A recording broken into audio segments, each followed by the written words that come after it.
Muy bien. Buenas tardes a todos. Vamos a dar comienzo a esta conferencia sobre este ciclo, tercer ciclo de conferencia que esta parroquia viene impartiendo. Este tercer año, dando charla, conferencia, la formación es fundamental. La formación es fundamental. Antiguamente se decía precisamente pues que dejaras a la gente sin formarse, porque si la gente no está formada es más fácil de gobernarla. Sin embargo, la Iglesia piensa todo lo contrario. Es fundamental y es de derecho natural el que la gente precisamente cada vez sepa más y vaya camino de la verdad, porque la verdad los hará libres, dice el Evangelio. Conocer la verdad es conocer precisamente a Cristo mismo, y Cristo viene precisamente a romper las ataduras de las deficiencias muchas veces humanas, ¿no?, que tenemos, especialmente a falta de la formación que tenemos, ¿no? Por eso la formación es fundamental y la Iglesia siempre ha optado por la formación. Por eso la creación de colegios, la creación precisamente de institutos, de universidades católicas, eclesiásticas, y todo siempre para el beneficio de la sociedad. Por eso nosotros, yo creo que es fundamental, y yo apuesto mucho por la formación, especialmente en nuestra parroquia, para todos los grupos, jóvenes y especialmente menos jóvenes también, en todos los grupos de formación.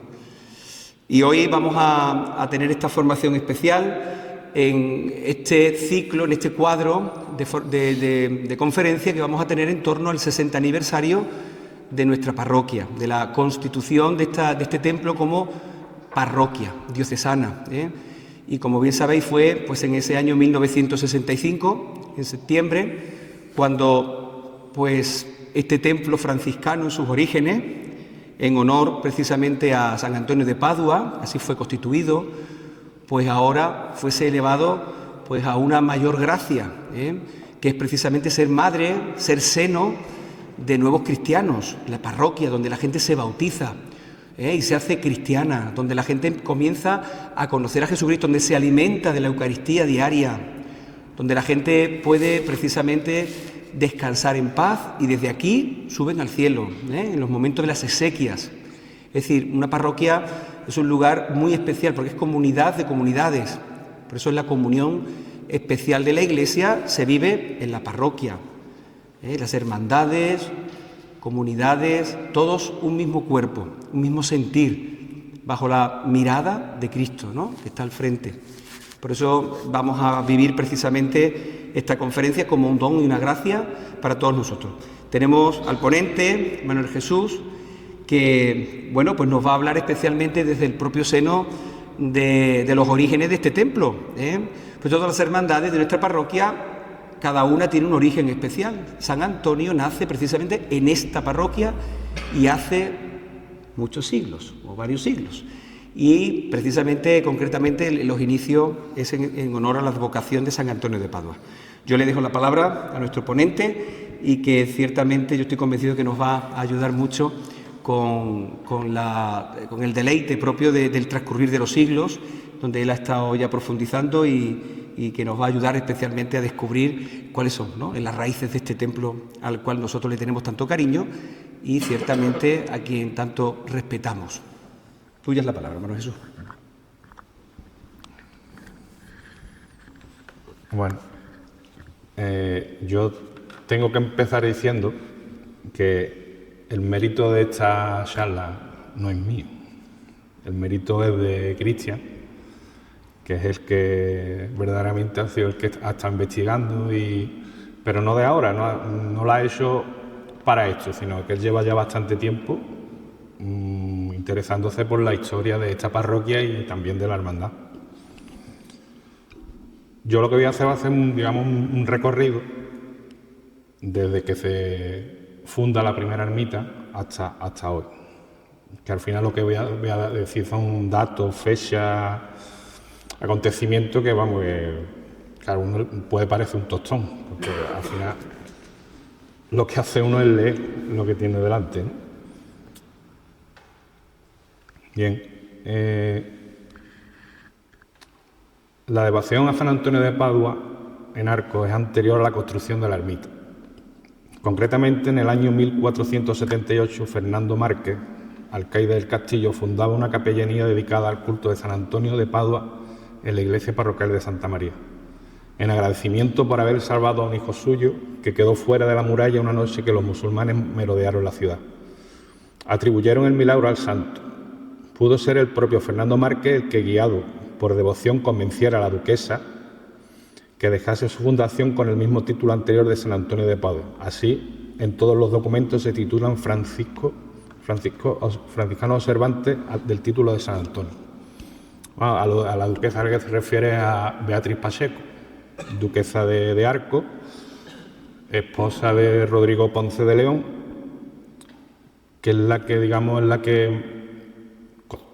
con su testamento, pues, es la que manda, pues, construir lo que fue el convento, que ya lo que nos queda es lo que vemos, el templo. Bueno, Fray Antonio de Zamora, al que llamaron santo, construyó en mitad del bosque de castaños, a 1000 pasos de la puerta de Belén, la cuesta de Belén, una ermita dedicada a San Antonio de Padua con limosnas de los vecinos. En 1506, Fray Antonio de Zamora erige junto a la ermita de San Antonio una capilla donde ese mismo año se fundaría la Hermandad de Ánimas. En 1510, y a expensas de doña Beatriz Pacheco, duquesa de Arco, funda en la ermita un convento de franciscanos observantes, bajo la vocación de San Antonio, del que era muy devota, que el primer padre guardián y fundador fue el padre Fray Pedro de Res. Bueno, me voy a levantar y os voy a enseñar unas diapositivas. Este es un plano del convento, ¿vale? La primitiva capilla de la que se habla al principio es esta. Vamos, esta. ¿Vale? Que supuestamente es la capilla del Dulce Nombre. Dime. Ah, bueno.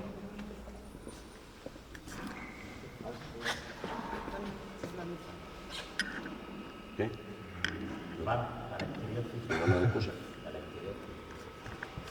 Vale, esta es la primitiva capilla de San Antonio, es la que se habla, que es la actual del Dulce Nombre. Esta es la ampliación que hace Beatriz Pacheco, que es la que actualmente es la de San Antonio, y ya ahí pues manda a hacer el convento. ¿Vale? Este es un plano del convento, ¿vale? Que vamos a ir por orden. ¿Vale? Esto serían las escalinatas, esto sería el patio, el número 2, el número 3 sería el atrio con los arcos. Aquí en el número 4, esto era una capilla que había afuera, que estaba el Señor de los Pobres, que es la imagen que hay ahí afuera, el nazareno pequeñito que hay ahí. Después, si seguimos para adentro, esto era una sala de cabildo o sala de San Diego, porque aquí delante había un retablo, que es el que tenemos allá al fondo, dedicado a San Diego. El 6 y el 7 sería el cuerpo del templo, el número 8 sería el crucero, que es esto. El 9 la capilla mayor, que es donde está la mesa de altar. El número 10 es el presbiterio, que es lo que hay de las escalinatas para allá. El 10B, el retablo mayor. Después por aquí el número 11 es la capilla de ánimas, que se funda como tal antes. El número 12 es esta, que esta era la capilla del Sagrario. El número 13 sería la capilla de Santa Ana. El 14 serían los cuartos que hay detrás del retablo de Santa Ana.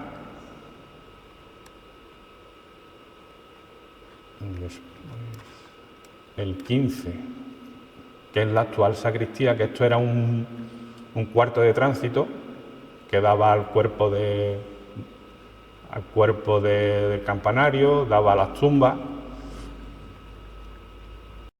el 16 era la tumba, el 17 era el cuerpo de campana, que es donde estaba la escalera que da arriba y al campanario y las cuerdas de las campanas. El 18 y 19 eran unos cuartos del convento que las hermandades del Dulce Nombre y de San Antonio hacían uso de ellas. ¿Vale? Esto está desaparecido. El número 20 era la capilla de San Buenaventura, actual capilla de las Tres Caídas. Este retablo que hay aquí, que estaba aquí, es el que después la Hermandad de las Tres Caídas es la que adapta para sus imágenes. Aquí al fondo, donde están las imágenes de las Tres Caídas, aquí había un muro y una puerta que daba acceso a la sacristía de los frailes, que era el número 21. Ya después, 22, 23 y 24, eso era el claustro del convento, con su patio, que era el número 24. Después nos vamos para afuera, 25 y 26, que era los patios y la huerta. Esto 27 era parte del convento. Y ya nos queda por el número 28, la calle San Francisco, la calle Tumba, número 29.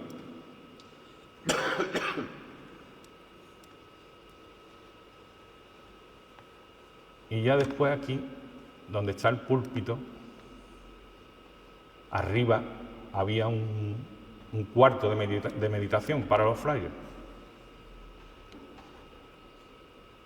Ya después, pues, hay dos fotos más,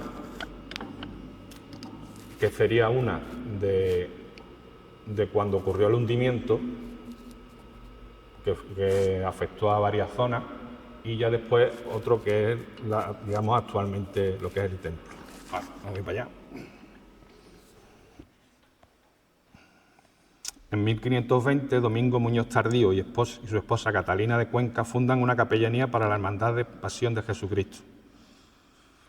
Ante Pascual del Valle, escribano eclesiástico, se funda la capellanía de Nuestra Señora de la Inmaculada Concepción, que no es la que tenemos actualmente. El 22 de septiembre de 1538, este mismo documento confirma que la hermandad se fundó en esta fecha. Ya en ese mismo año, 1538, el bachiller Alonso de Baena manda que tenía una librería que lo que hace es que la dona aquí al convento. La librería constaba de más de 3.500 ejemplares. En 1580 llegaría al convento la Hermandad del Dulce Nombre, pero sin el titular cristífero.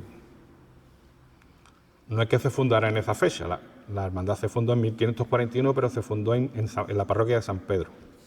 Y en 1580 viene aquí y el motivo fue que se unió al Santo Oficio. En 1589 se construye una capilla a devoción de don Alonso Fernández de Valdespino. Se menciona la cofradía de San Diego en una capilla del convento al solicitar misa en el altar de dicha cofradía en 1602. Que esa capilla es la que tenemos, la que habría ahí donde está ahora las imágenes del Rocío. Y la imagen de San Diego es esta que está aquí, allí al fondo. En 1620 se empedraba la calzada de San Francisco desde la plazuela de las Aguas hasta el muro del convento. De este empedrado se encargaría la Hermandad del Dulce Nombre, ya que encargaron unas andas para la Virgen de la Piedad. Y la Virgen de la Piedad era era la vocación de la Virgen, ahora Quinta Angustia. Y era imposible hacer procesión por el estado del camino. En el año 1632 se construye un pozo concejil con 2 bocas en San Francisco. Este pozo es conocido por el nombre de las Aguas, que es el pozo que hay, o que había ahí abajo. Ahí, todavía. Vale, estos pozos se utilizaban para darle de beber al ganado y y para los que utilizaban los caminos y las veredas para comunicarse entre municipios. Con escritura de 23 de abril de 1638, ante Francisco de Villarroel, don Jerónimo Maldonado Moreno dona la capilla mayor, o sea, el presbiterio.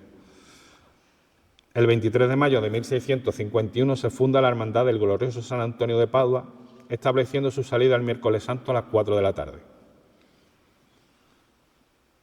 El 17 de septiembre de 1661 se establece en el convento la Congregación Venerable Orden Tercera. Esta congregación se encargaba de dar limosna y pan a los pobres. También los localizaban y les daban lo que necesitaran, incluso un techo donde dormir. Sus titulares existentes serían San Francisco, una imagen de vestir, que es la que está aquí, Santa Isabel de Hungría, desaparecida, y la Cofradía de San Diego. Se encargaban de las misas, funciones y procesión de su congregación y todos los gastos que produjese. Su procesión sería el día de las llagas, el 17 de septiembre. Con el tiempo, una de sus oficinas implantaron Cáritas, de la que ellos se hacían cargo. En 1666, Pedro Hidalgo, en nombre de los hermanos mayores y mayordomo de la Hermandad de Jesús Nazareno de San Agustín, denuncian que en el convento de San Antonio el padre guardián erigió 6 años antes una hermandad llamada Jesús Nazareno, de los pobres, que utilizan en procesión túnicas moradas al igual que ellos y que hacen procesión pública fuera del claustro del convento el domingo de la Dominica in Passione. O sea, ese es el domingo, que ahora es el domingo quinto de Cuaresma, que anteriormente, antes de la reforma del Concilio Vaticano II, pues se llamaba el Domingo de Pasión. Actualmente el Domingo de Pasión es el Domingo de Ramos.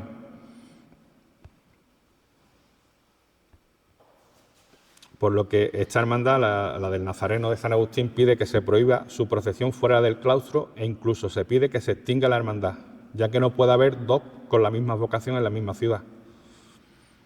Se resuelve prohibiendo la procesión fuera del claustro y si tuviesen que abandonarlo por falta de sitio, que lo hagan saliendo por una puerta y entrando por otra sin estandarte y siempre pegado a los canales del convento. También en 1666, ante Sebastián de Villarroel, se funda la Hermandad de Nuestra Señora de la Bella, que no se sabe el paradero de esa imagen, reliquia muy conocida y devocional que se encontraba en el altar mayor. Sí. Bueno, seguimos. Con escritura de 8 de julio de 1670, ante Sebastián de Villarroel, don Cristóbal de Castilla donaría una capilla bajo la escalera del claustro grande. En 1672, ante Juan de Arquellada Berrio, don Pedro Vilchez donó la capilla de la sacristía.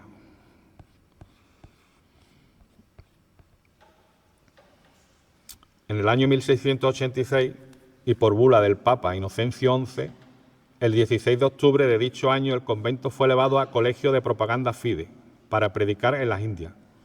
El objetivo de este colegio era coordinar la difusión del Evangelio en territorios donde apenas se conocía, como África, Asia o Sudamérica.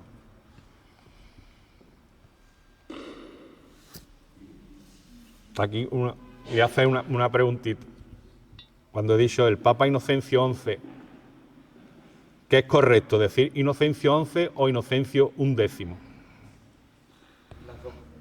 Bueno, según la ortografía, la numeración romana que sigue a los nombres de los papas, del 1 al 10 se lee como ordinal, o sea, primero, segundo, tercero, y a partir del 11 como cardinal.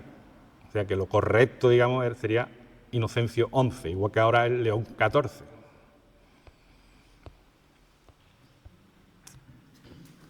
El 6 de diciembre de 1693, esta es una fecha importante, el doctor don Pedro Blas Paz, como hermano mayor de la cofradía de Nuestra Señora del Rosario de Santa María, se queja a las autoridades que no es decente que la congregación del Rosario del barrio de San Francisco de la Observancia salga con la insignia a tan santo ejercicio de una casa particular, por no tener otro lugar donde salir, y para su remedio y mayor decencia pide licencia a la ciudad para que, arrimado al pozo de 2 bocas, y a la casa de Ana de las Heras se le señalen 4 varas de ancho y 8 de largo para fabricar un oratorio donde se recojan las insignias y de donde salga todas las noches el Santo Rosario, en que percibirán particular merced y será su servicio a Dios nuestro Señor y a su amantísima Madre.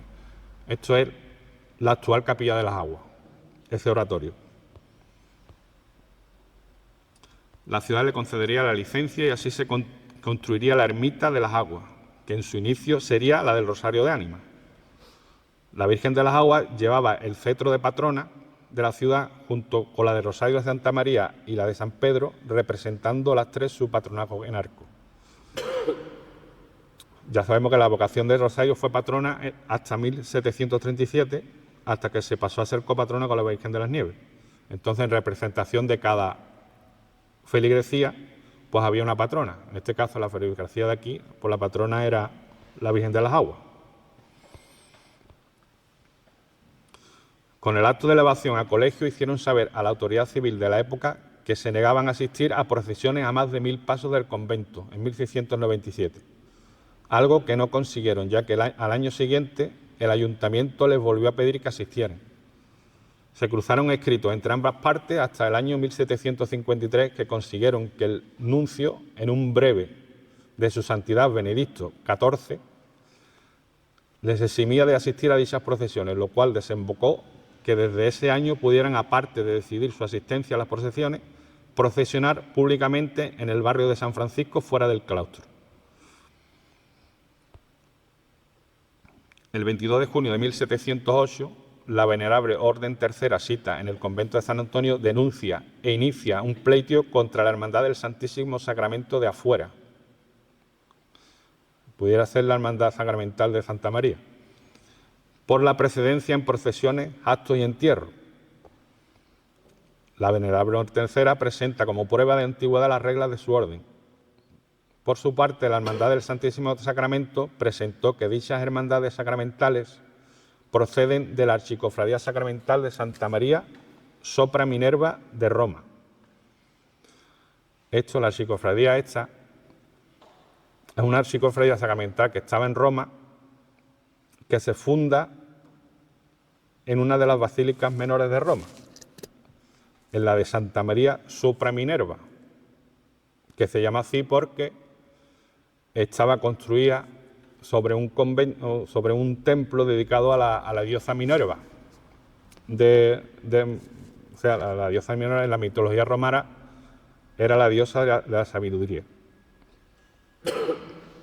Entonces lo que hacían era que todas las hermandades sacramentales de la cristiandad pues se unían a esa archicofradía. Por eso dicen que estaban las dos hermandades, pues procedían de ahí.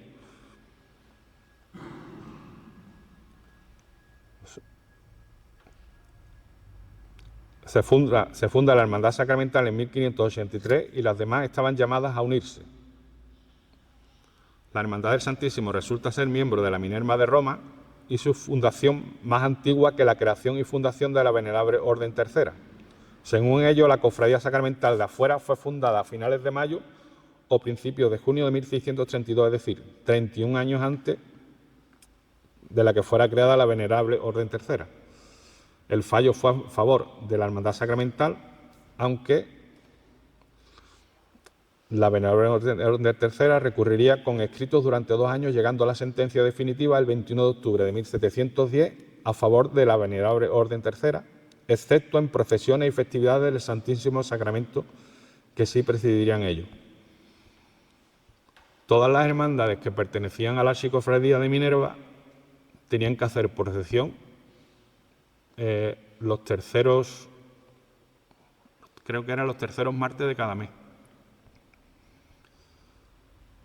En 1714 aparece ya existente una distribución formada, una distribución del convento, por iglesia, sacristía, coro, enfermería, barbería, hospedería, bodega, refectorio, cocina, huerta, portería, biblioteca y archivo.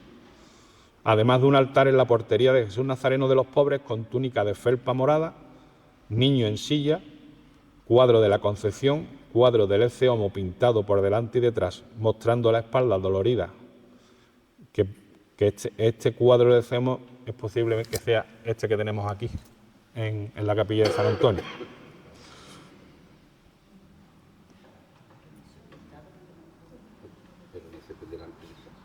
Sí, habría que... Sí, por delante y por detrás.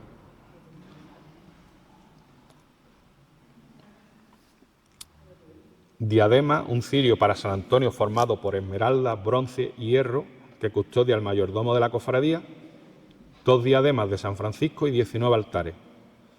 Ese año se aumentará en la capilla de San Francisco una imagen de San Pascual Bailón, que no se sabe el paradero, con un retablo de China, que pudieran ser donde están San Francisco y San Diego. Y otro altar de China en el lado del Evangelio, en el cuerpo de la iglesia, para colocar la imagen de Santa Catalina, que también llegaría nueva. Un altar en la enfermería con un niño Jesús santo y Santo Cristo de bulto, un cuadro de San José en el lado del Evangelio. El lado del Evangelio es este. Un cuadro de San Joaquín en el lado de la epístola, que es este de aquí, y una Virgen de alabastro para la capilla de los prelados en el coro. También se aumentarían vestidos para Santa Isabel de Hungría, San Francisco, Santa Catalina, Santa Ana y la Virgen Niña, dejando entrever su ya existencia anteriormente. Aparecen también 38 camas para los franciscanos, dejando entrever la existencia de las celdas ya en la parte alta del convento. Y se reparó el tejado de la capilla de San Francisco. El noviciado tendría un Santo Cristo crucificado de gran tamaño, hecho de pasta.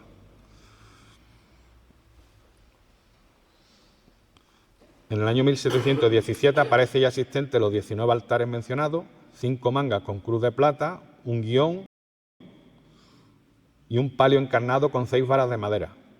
Los aumentos en este caso serían el dorado del retablo de la capilla de San Diego, vestidos para San Antonio y San Buenaventura, 4 cuadros de Víctor Prado de San Pascual Bailón, 12 vestidos y diadema para Santa Catalina, unas potencias para el niño de la sacristía, niño del triunfo. El niño de la sacristía es este que tenemos aquí.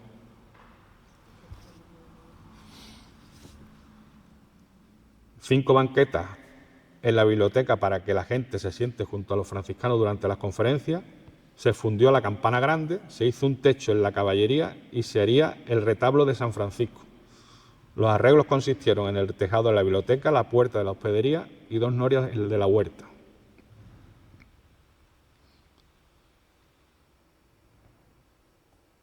En 1720 el inventario lo hace el padre guardián Fray Miguel Jerónimo Terreros, siendo una obra de arte en sí mismo. Se aumentaría el altar de los Santos Ángeles en el testero de la capilla del Sagrario, que es el cuadro este que tenemos aquí. Se erigió un altar y se puso un lienzo de 3 varas de alto y 2,5 de ancho con los 9 coros de ángeles y el marco dorado. También se aumentaría el retablo de San Bernardino de Siena de yeso con columnas salomónicas, que costaría 450 reales, que no es este.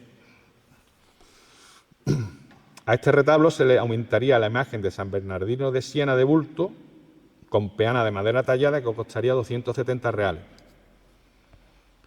Al santo se le vestiría con una túnica de flores forrado de holandilla y guarnecido con galón de plata y una banderola de tafetán blanco bordada de seda. Todo esto costaría 565 reales. Frente al dicho retablo se erigiría otro para San Buenaventura, que tampoco es este, pero que estaría aquí, de yeso blanco. Se pondría al santo ya existente en inventarios anteriores y para alzarlo en el retablo se le haría una peana de pino de Flandes dorada que costaría 140 reales. Los 2 cuadros, Corazones de Jesús y María, que ocupaban el lugar de los 9 retablos, tanto en el lado del Evangelio como en el de la epístola, pasarían al cuerpo de la iglesia. Se aumentaría en el hueco de la escalera del claustro una capilla solada con losas de mármol. Esta capilla sería para la imagen de la Señora de la Aurora, que es la que tenemos allá al fondo, traída y donada desde Jerez por el presbítero Juan de Sosa. Para esta señora se aumenta una corona de plata imperial y unas potencias de plata para el niño que lleva en brazos, que dona Alonso de Cuenca, caballero de Borno. Dejando entrever su anterior existencia, se aumentan potencias para el niño de Santa Catalina y para el niño de la sacristía. Se aumentaría también una corona de plata para el niño de la Virgen de la Bella, y una de las 2 diademas que tiene San Francisco pasa al nuevo San Bernardino de Siena. Se aumentaría también diadema de plata para Santa Catalina y una ráfaga para Nuestra Señora de la Bella. Se hacen 4 retablos de pintura que son Señora de la Aurora, Santa Ana, Santa Isabel y Santos Ángeles. Y con estos 4 y los 2 de yeso mencionados anteriormente sumarían 24 en total, retablos. Existen también 29 cuadros, de los cuales hay una lámina de carey guarnecida con cantoneras de plata y un relicario de San Gregorio Taumaturgo. Se traslada un Santo Cristo desde el noviciado. El noviciado era los cuartos que tenemos ahí arriba.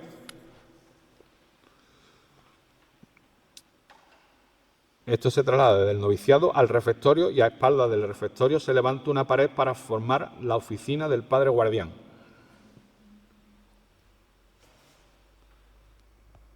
En 1723 se menciona el altar mayor con cuadros de la iglesia, al igual que un cuadro en el compás del convento, que representa la presentación y fuga de Cristo. Se aumenta una imagen de San José, desaparecida, de bulto con 2 vestidos, vara de carey y niño Jesús, que proviene de la iglesia de Santa María. La capilla de San Francisco, que pertenecía al fisco, pasa a ser del Santo Tribunal, por cesión del 4 de febrero de 1721 ante José Antonio Padilla. En la capilla de la Aurora, a las puertas de la salida del claustro, se aumentaría un retablo de talla para dicha imagen y 2 sortijas, una de diamantes y otra con una piedra verde. Aparece en este año una cruz de plata ya existente que se utiliza para la manga procesional de Semana Santa, que dicen ser de la Cofradía de San Diego, que en este año pide ayuda para adorar su retablo de talla, que comenzaría a adorar en 1717. Se nombra la ermita de las Aguas como iglesia asistente de Santa María el 20 de diciembre de 1728, ya que no podían abarcar tanto terreno y había fieles que morían sin recibir el sacramento.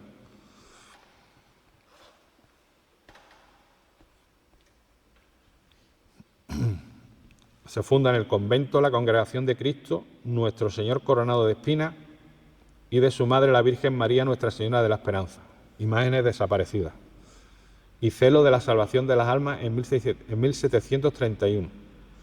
Esta cofradía era popularmente conocida como la del pecado mortal y estaba agregada a la fundada bajo la misma vocación en el convento Casa Grande de Sevilla de 1691.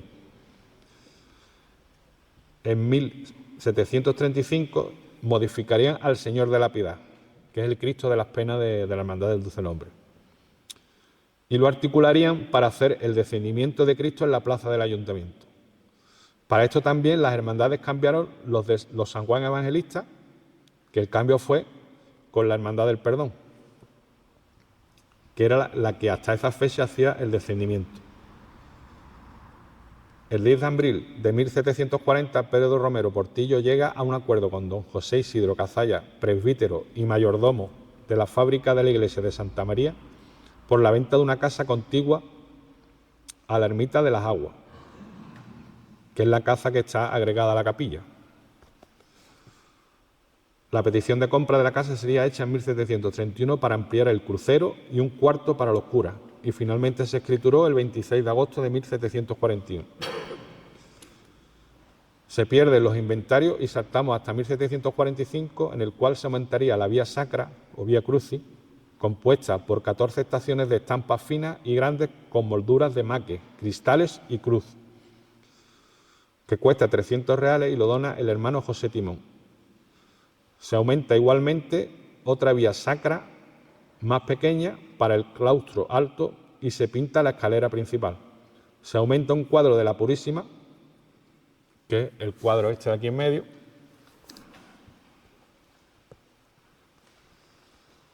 de 3 varas de alto y 2,5 de ancho. Se policroman las siguientes imágenes: San Miguel y San Gabriel, que son las 2 imágenes que están con San Bernardino.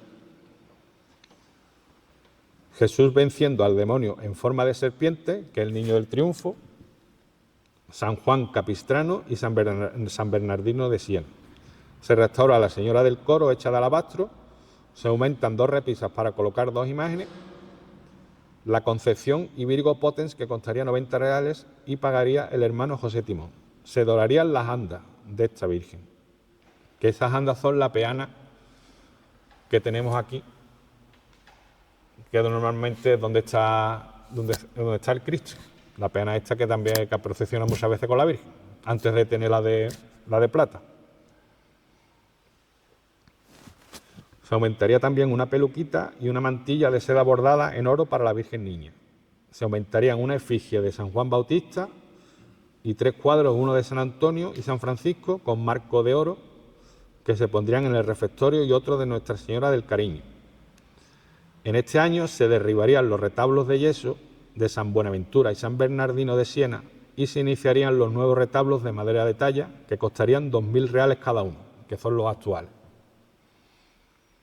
Lo que pasa es que aquí no está San Buenaventura, está San Francisco.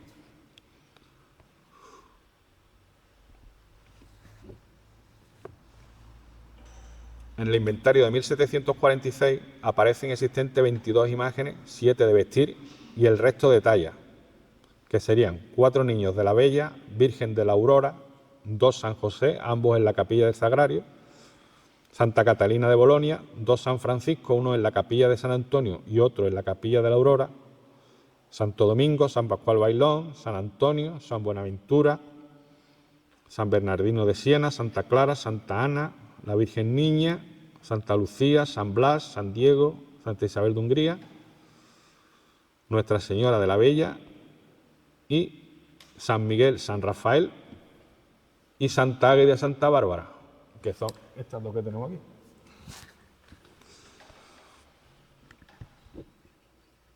Aparecen 7 coronas de plata ya existentes y una corona de espinas de plata para el niño de la sacristía.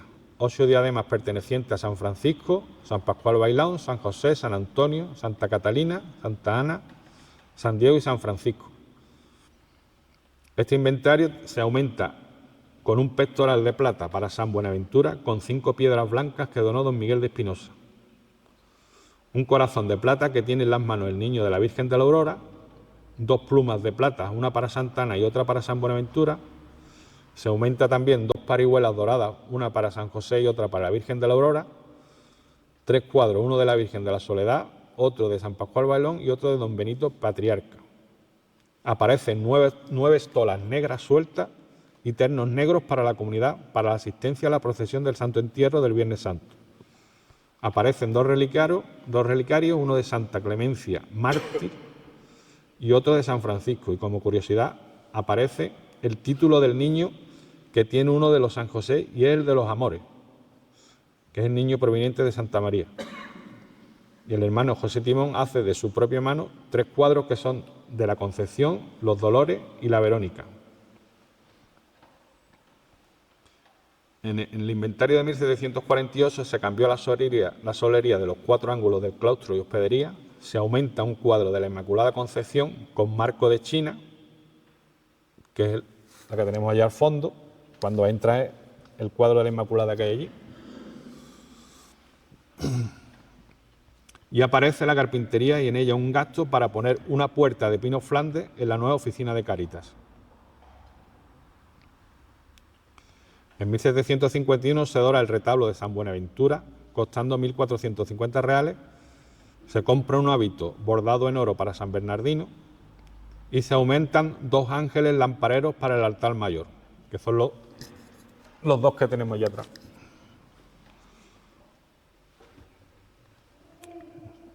Que cada uno cuesta, o los 2, 1.500 reales. Se renueva la pila bautismal de jaspe encarnado, que puede que sea la que tenemos, que mide más de una vara con un coste de 450 reales. Se darían las columnas del claustro con ocre y se haría una bóveda de la iglesia con 5 florones plateados, bañados con barniz de oro con esmalte y carmín. Para la bóveda nueva hizo falta levantar una vara más el muro de toda la iglesia, que es aquello.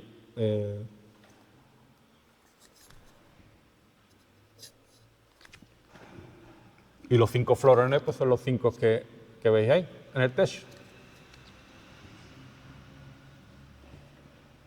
Y dicen que eran plateados bañados con barniz de oro, pero que están pintados de blanco.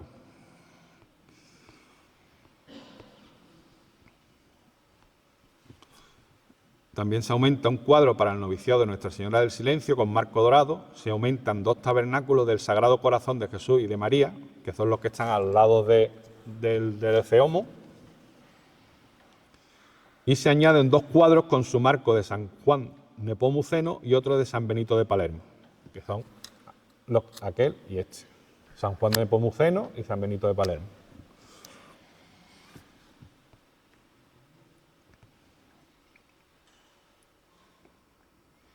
Se aumentarían también 3 láminas de santos mártires, Juan de Dios, Manuel Albarrán y Fernando de Jesús, y se completaría en el claustro con los últimos 4 cuadros de la vida de San Francisco. En 1757 se aumentaría el altar del Niño del Triunfo, que es la actual Capilla de las Tres Caídas, en el coro bajo costeado por el hermano José Timón, y se pondría una reja para dividir la capilla mayor. Se hizo ante la portería y se trasladó allí la imagen de Jesús Nazareno con su farol. En 1760 no se explica el motivo, pero desaparecen las imágenes de Santa Catalina de Bolonia y San José, con todo lo que llevaban.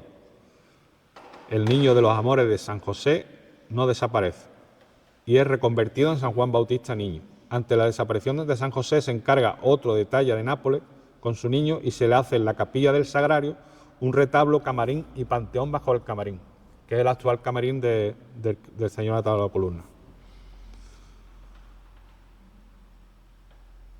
Ante la portería se hace una capilla para Jesús Nazareno y en la portería se aumentan 2 imágenes de talla de media vara que son Santo Domingo y San Francisco.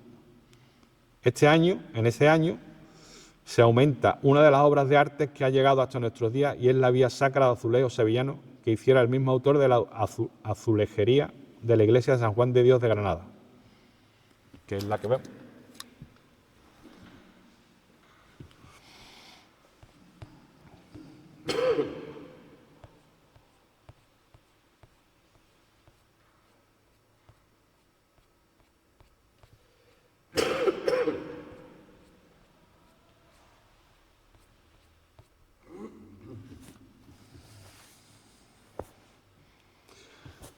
En 1776 se repara la bóveda de madera de la Capilla de la Aurora, que es donde está el púlpito, por haberse hundido la anterior de madera y ocurre un hecho insólito. La Virgen de la Bella, que preside el altar mayor desde 1666, es donada al caballero Fernando de Espinosa y Maldonado, en muestra de gratitud. El niño resucitado pasa a presidir el altar de la sacristía. En este año también se hace mención a la capellana de la Capilla del Sagrario, que es la condesa de Lebrija, Ana de Valdespino. En 1783, el rey Carlos III decretó la extinción de las cofradías que no tuvieran autorización real o eclesiástica y obligó a las cofradías gremiales a desaparecer por considerarlas un obstáculo para la industria. Las cofradías que sobrevivieron tuvieron que reformar sus estatutos y quedaron sujetas a la jurisdicción civil. Las cofradías sacramentales se mantuvieron, pero también tuvieron que adaptarse a las nuevas normas.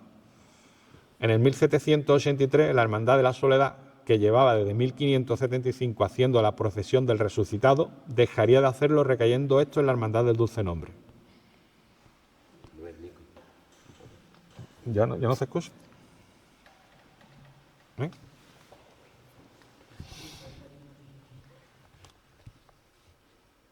En 1788, Fernando Espinosa donaría un cuadro con la Santa Cara de Dios en paño, que está actualmente en el Museo de Arte Sacro. Y en 1794 se funde una nueva campana de San Antonio para sustituir la anterior. Ya en el siglo XIX, tras el decreto del rey Carlos III, las hermandades de arco al parecer, hicieron caso omiso y continuaron con su labor hasta que la Hermandad del Nazareno de San Agustín consiguió la aprobación real en 1805.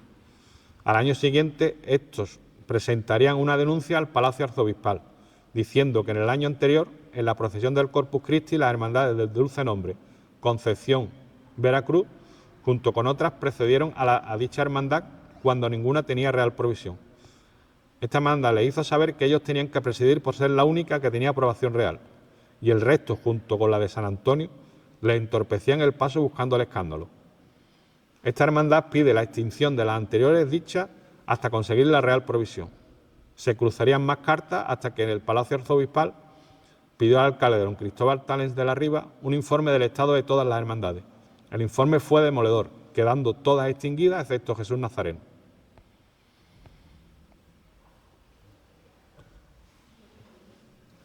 El 9 de marzo de 1810, don José Obregón, cura y beneficiado de Santa María, pide al Palacio Arzobispal destinar el convento de San Antonio como iglesia parroquial auxiliar de Santa María y utilizar la huerta de dicho convento para el cementerio de la parroquia. Tras la invasión francesa, con la vuelta a la normalidad, con todas las hermandades extinguidas menos la de Jesús Nazareno, todas siguen intentando conseguir la aprobación real y refundarse. La Hermandad del Dulce Nombre, en primera instancia, se le denegó la aprobación real, ya que no veían fines útiles en sus reglas, y para conseguir la aprobación real tuvo que agregarse a la Hermandad Sacramental de Santa María, y así lo consiguieron en 1817. La Hermandad de San Antonio conseguiría la aprobación real también en 1817 y se refundaría en 1818. Desde 1818 a 1835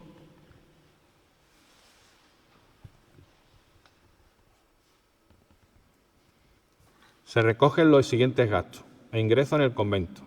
Se recogían donativos para la cera del Sextenario de San José, la novena de Santa Ana, la novena de San Antonio, que a pesar de pertenecer a una hermandad, el convento se hacía también cargo de recoger donativos para la novena de él, no así con el resto de hermandades. También aparecen ingresos todos estos años por el Sextenario de la Virgen de los Dolores de San Antonio Abad.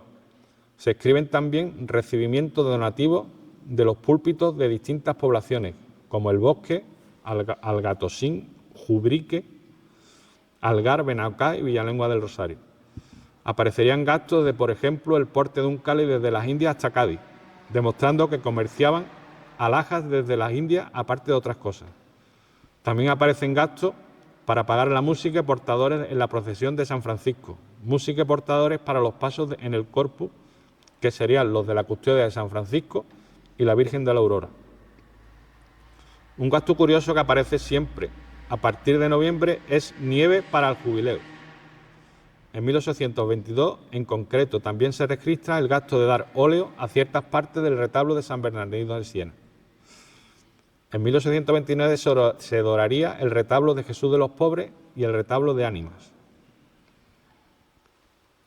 En 1831, las hermanas Doña María de la Concepción Maciá y María de los Dolores Herrería, al igual que otras hermanas en el siglo anterior, piden vestir el hábito de la Venerable Orden Tercera, pero se les deniega por la queja de unos hermanos por su condición de ser mujer, aunque el hermano principal las nombraría maestra de novicios y tendrían un lugar privilegiado entre los hermanos. El gobierno del conde de Toreno, en el año 1835, que era el presidente del gobierno o el presidente del Consejo de Ministros, aprobó la Real Orden de Exclaustración Eclesiástica el 25 de julio, por la que se suprimían todos los conventos en los que no hubiera al menos 12 religiosos profesos. Tras la dimisión del conde de Toreno, en septiembre de 1835, Mendizábal pasó a ser presidente del Consejo de Ministros. El 11 de octubre se decretó la supresión de todos los monasterios de órdenes monacales y militares. Los siguientes decretos serían simplemente un desarrollo del decreto del 11 de octubre. El 19 de febrero de 1836 se decretó la venta de los bienes inmuebles de esos monasterios y el 8 de marzo se amplió la supresión a todos los monasterios y congregaciones de varones. El reglamento del 24 de marzo especificaba todos los cometidos de las juntas diocesanas encargadas de cerrar los conventos y monasterios y, en general, de todo lo necesario para la aplicación del decreto.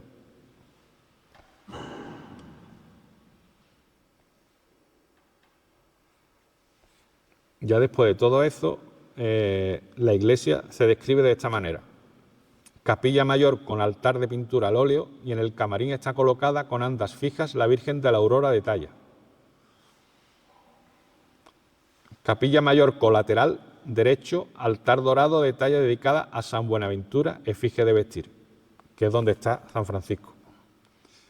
Capilla mayor colateral izquierdo, altar dorado de talla dedicado a San Bernardino de Siena, cuya efigie es de vestir. Capilla en el crucero de la derecha, altar de madera dedicado a San Francisco de Talla, que es la actual capilla de las Tres Caídas. Capilla en el crucero de la derecha, altar de madera dedicado al Niño del Triunfo.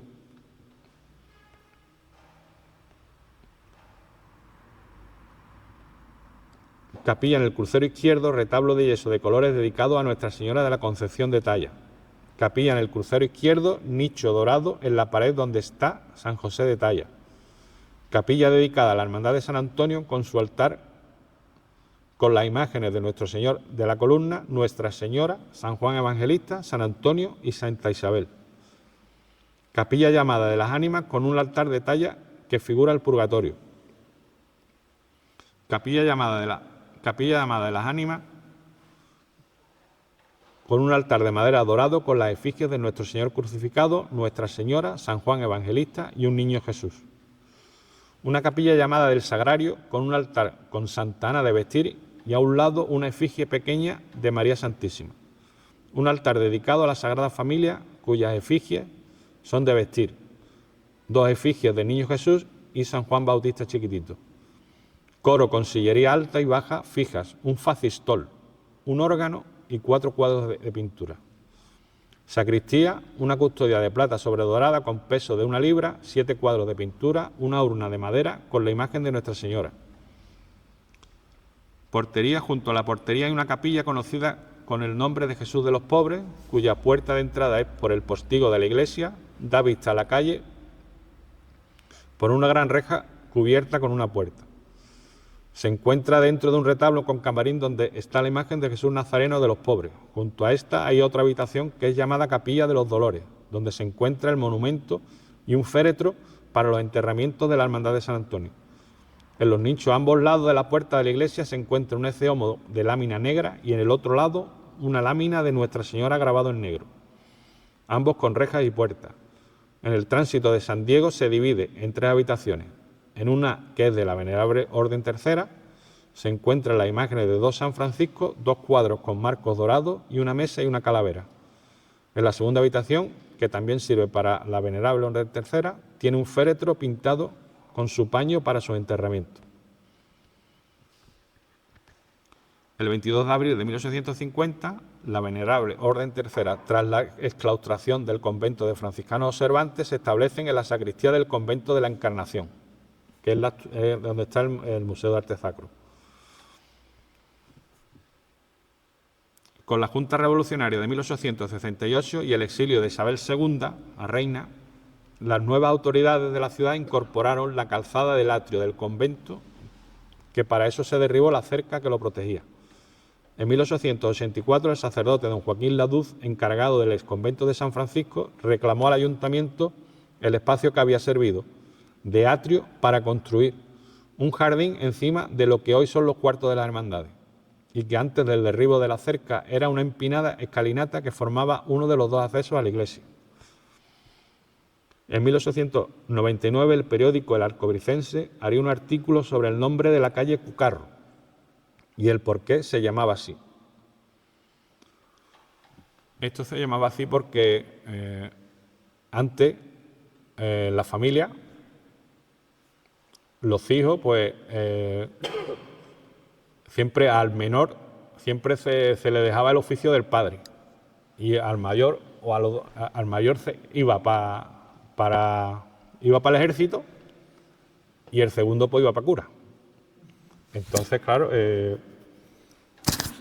Cuando nos metían en el convento, pues, durante el noviciado, que es la primera etapa, pues muchos pues, se escapaban por la tapia del convento, que a eso se le llamaba cucarrear, que por eso se llama la calle Cucarro, se llama por eso, porque por ahí es por donde saltaban para escaparse del convento.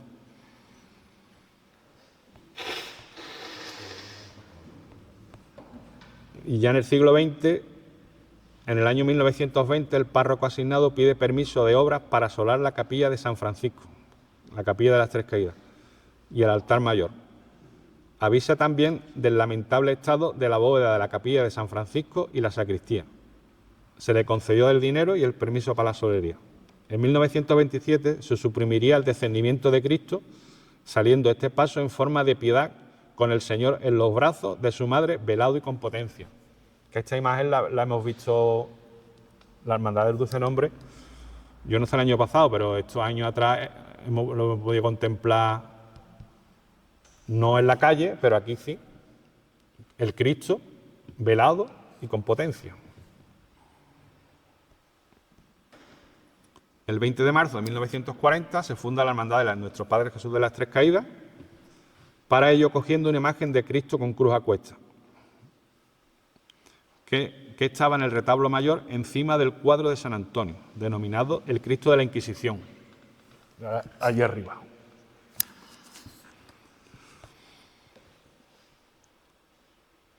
El principio del fin del convento, que comenzó con su exclaustración, pondría casi su final en los años 1946 y 1948 con hundimientos en distintas zonas del convento e iglesia, urgiendo obras de consolidación. Las zonas afectadas por el hundimiento se hundiría tras la actual sacristía, que existían 3 cuartos que servían para almacén de las hermandades de San Antonio y el Dulce Nombre, que eran unos cuartos que había el muro que hay en la sacristía por detrás. El cuarto con escalera, que actualmente sube al tercer milenio, cuarto donde estaban las cuerdas y pesas del campanario, sufriría hundimiento con la diferencia que sí se recompondría años más tarde. En la parte alta de estas habitaciones, la capilla actual de las Tres Caídas y la antigua sacristía, tras el retablo de las Tres Caídas, que como dije al principio, estaba ahí, allí había una puerta que daba acceso a esa sacristía.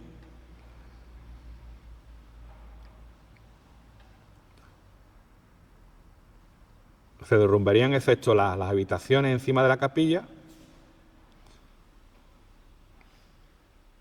Después, en ese retablo de San Francisco, se había trasladado a San Buenaventura, no sé en qué momento y cómo no ha llegado a nuestros días, puede que fuese destruido en ese hundimiento, la imagen.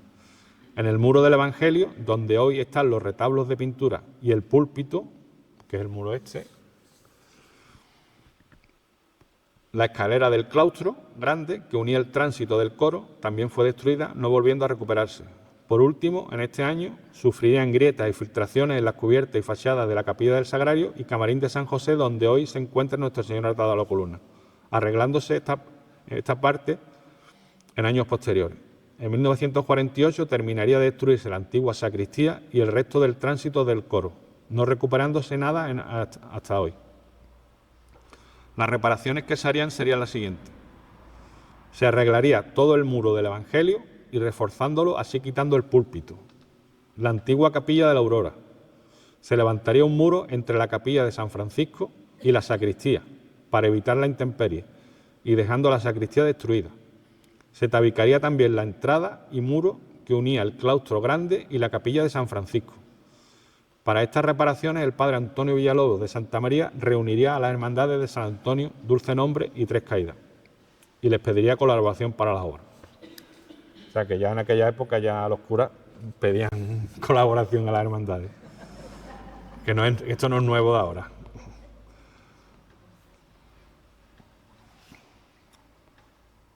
Y ya en el año 1993 se constituye una asociación con la vocación de la Virgen del Rocío, la cual se erigiría hermandad en 1997, filial del Rocío de Almonte en 1999 y su primera romería en su propia carreta sería en el año 2000.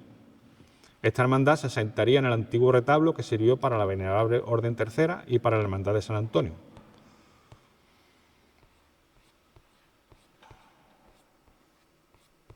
Y ya si queréis, pues os digo una descripción de lo que es actualmente la iglesia, o pasamos a ver una foto, ya como queráis.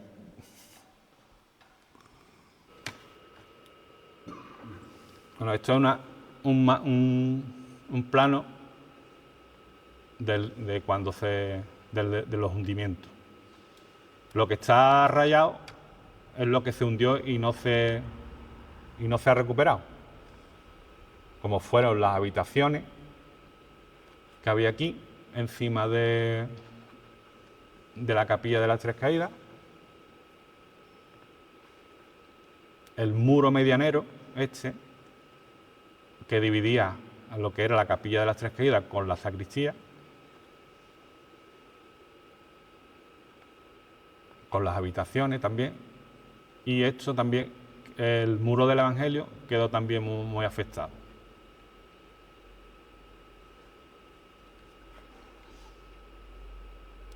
Y esto ya es un plano de lo que es actualmente el templo, ¿vale?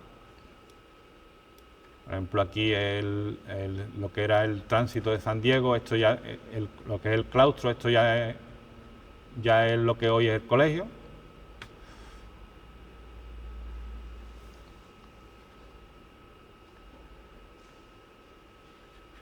Y ya si que vamos a pasar a ver una foto antigua.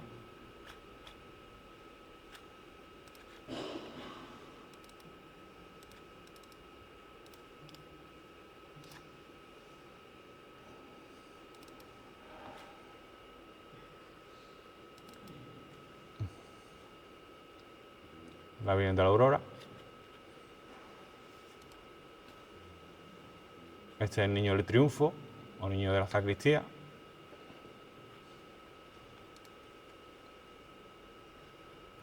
Este es el retablo de China.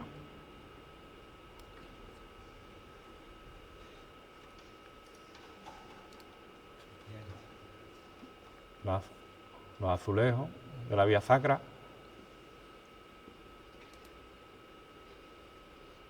Estas son las manos de la Inmaculada, me parece. San Diego. Otra vez Niño del Triunfo.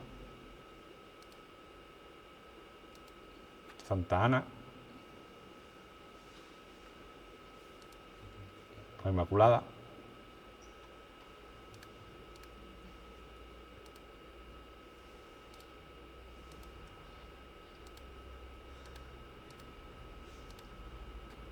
Aquí vemos uno de los derrumbes, que es donde está actualmente la capilla de las Tres Caídas.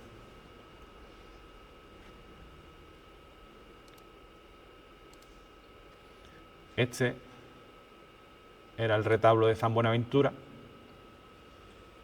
que estaba aquí, que después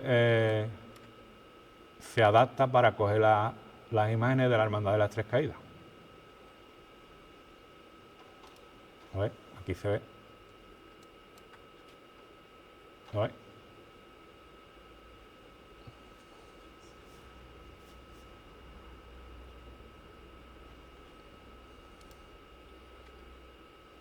Aquí es donde había habitaciones.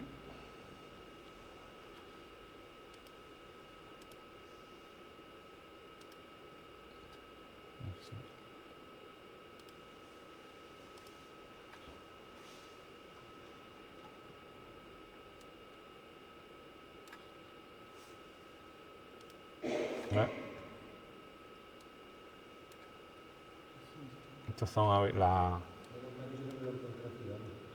¿Eh?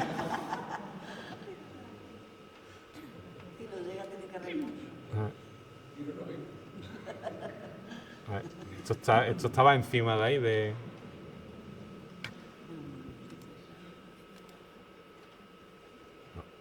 Esto parece un San Antonio.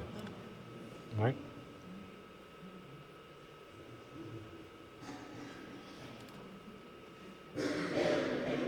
Este es el plano que enseñé al principio. San Francisco.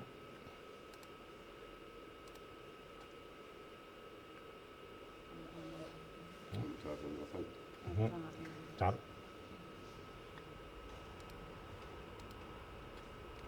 la calle Tumba.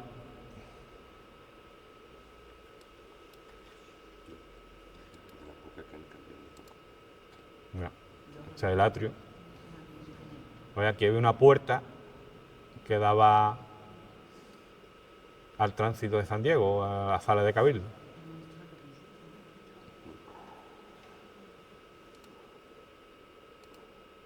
Aquí se ve mejor.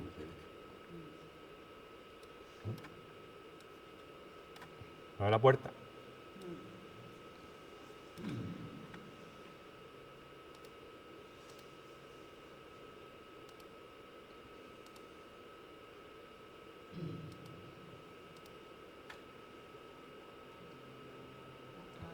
Capilla Mayor, presbiterio, con la Virgen de la Aurora.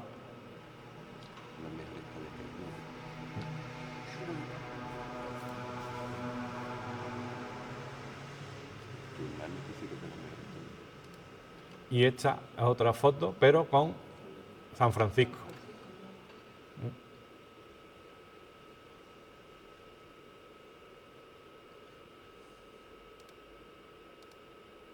El retablo de las ánimas.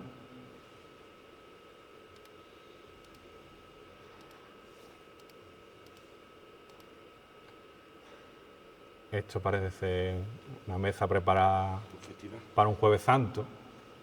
Ahí la capilla de las Tres Caídas.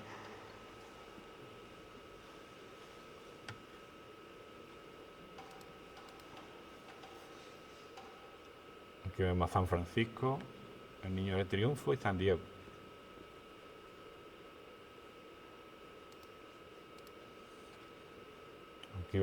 Aquí vemos a la Virgen de las Aguas, que es donde está ahora la Virgen de Rocío, San José y la Virgen.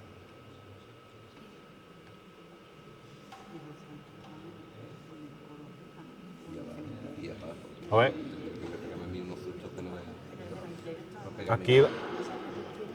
Aquí donde está ahora el Sin Pecado de la Hermandad del Rocío había una puerta que daba al convento.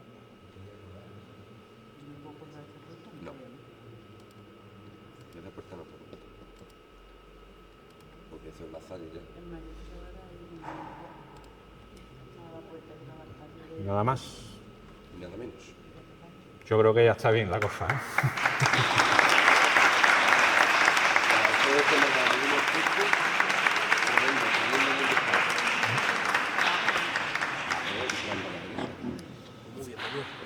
Me he pasado un poquito, ¿no?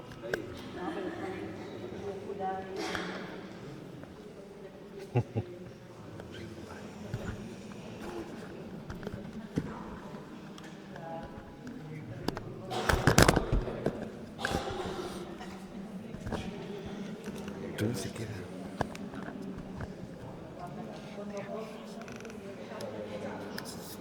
No, yo tengo aquí más micro que... Bueno, yo creo que nos ha gustado mucho a todos, ¿eh? San Francisco es para todos nosotros nuestra casa porque nosotros hemos vivido la fe desde pequeñito aquí. Y recordar precisamente, bueno, yo mismo, ¿no? Tengo 44 años, pero yo recuerdo cuando se echó este suelo, cuando se quitó ese púlpito. Yo me acuerdo entrar por esa puerta y ver la capilla, o sea, la puerta esa de enfrente donde hoy tenemos el Sin Pecado de la Hermandad del Rocío. Eso lo hemos visto nosotros. Y yo he visto cómo se arregla precisamente o se adapta ese retablo para la llegada de la imagen de la Virgen del Rocío. Es decir, nosotros hemos visto cosas que ciertamente hemos visto el antes y el después. La historia de este templo es en definitiva una historia viva y la hace viva no las cosas que tiene, sino las personas. Las cosas se adaptan, se mejoran, otras quizás a lo mejor se pueden haber mejorado más, pero no cabe duda de que ciertamente lo más importante no son las cosas, pues esto se puede quedar en un museo si realmente no le damos vida. Y la vida es Cristo, que está en medio de nosotros y que nos hace verdaderamente vivir como hermanos, ¿no?, de una misma fe. Por eso a mí me da mucha alegría ver también los inicios. Realmente este templo, como casa de evangelización, tiene una historia maravillosa. Y esa historia maravillosa precisamente se ve reflejada pues, en esos momentos que hace presente realmente pues, una vida de iglesia, ¿no? San Francisco, ya desde su propio origen, está llamada a la evangelización. Quizás en aquel momento no se hablaba tanto de evangelización, sino de atraer a las almas a Dios, ¿no? La palabra evangelización aparece después en el concilio ya de Trento, después aparece de nuevo con una fuerza tremenda ya en el concilio Vaticano II, y el propio Papa Juan Pablo II le llama la nueva evangelización. Y es que para eso ha nacido la Iglesia, para ser misionera, y concretamente este templo desde sus inicios ha sido evangelizador, misionero. Ahí está la vida de esta parroquia. Las hermandades misioneras, las comunidades misioneras, evangelizamos constantemente, ¿no? Todos los días. Bueno, yo te doy las gracias, Manuel Jesús, por esta preciosa conferencia. A Cristian, parte del material lo he recordado yo porque lo tengo yo en el despacho, en el archivo.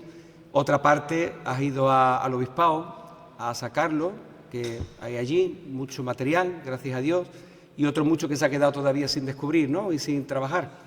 Lo importante realmente es que lo tengamos precisamente cerca de nosotros y nada, y a seguir para adelante como parroquia. Que dentro de 200 años venga otro montando también la historia y quizás a lo mejor aparezcamos algunos de los que estamos aquí, precisamente pues cambiando un poco y dándole vida también a la época que vivimos. Pues que el Señor verdaderamente nos bendiga a todos y bendiga y siga bendiciendo a esta parroquia. El Señor esté con vosotros. Y la bendición de Dios Todopoderoso, Padre, Hijo y Espíritu Santo, descienda sobre vosotros. En el nombre del Señor, podéis ir en paz. Hay algo, ¿no?, que la hermandad creo que le tiene preparada a su ponente. Un pequeño detalle como recuerdo de este día, para que lo tenga presente. Ya que has hablado de historia, creo que después creo que van con el tema. Muchas